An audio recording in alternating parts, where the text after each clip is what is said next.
Hi everyone.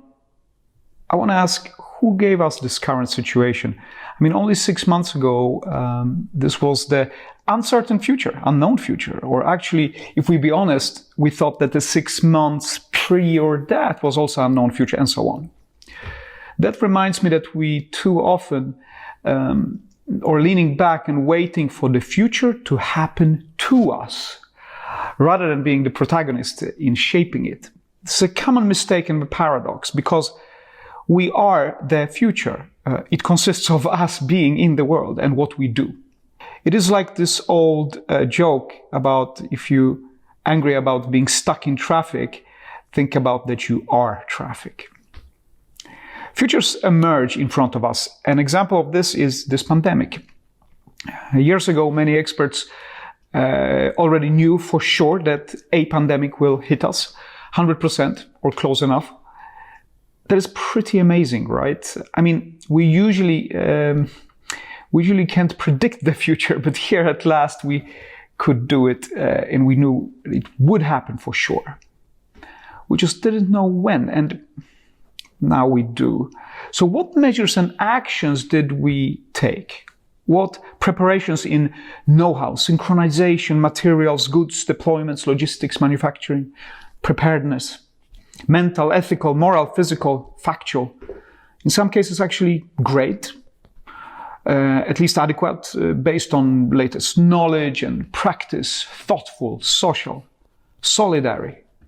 Unfortunately, in some parts of the world, the preparations were not made at all, or even worse, they were cancelled, put on hold, made insignificantly small. Experts were let go, equipments were not maintained. Okay, back to the future. When China at last announced that they have a problem, potentially global, they are 1 or 2 months into the epidemic. We got the heads up. We got to see something that we do not get the chance to see often, the future. And it was not a dystopian sci-fi movie, it was here and now. And just not evenly distributed, as a sci-fi writer would say. Unfortunately, it got distributed pretty fast. Some of us acted, let's push all the buttons, learn fast and tell everyone. Compare notes and take actions, decisions, measures. Only these will show results. Results can be compared again, analyzed, so we can change something for the better. Italy, same thing.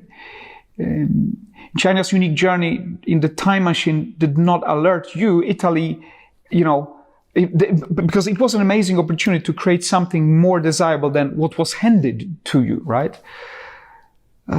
Italy should have woke you up, or Spain, or the rest of the world. We were sitting with the answer to questions we didn't even ask.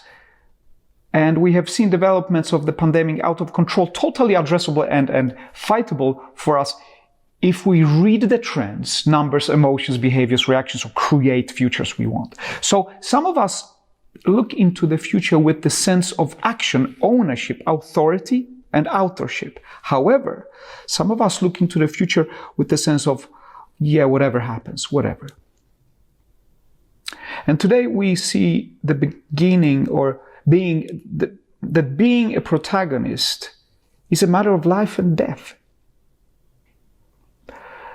Now, how applicable is this kind of future thinking, which perhaps is more grown-up sister to the innovation method of design thinking, to, for example, climate change, or the way we conduct the global economy with tools for imaginary unlimited growth forever, right? Well, I believe my rhetorical question holds the answer. There is a bigger plan, perhaps we don't think of it, and as often as we should, but those who do hold the firmer grip of the future. So if you do not have a bigger plan, someone else will have it for you. And perhaps you should be a part of planning it if you want it to be desirable for you as well.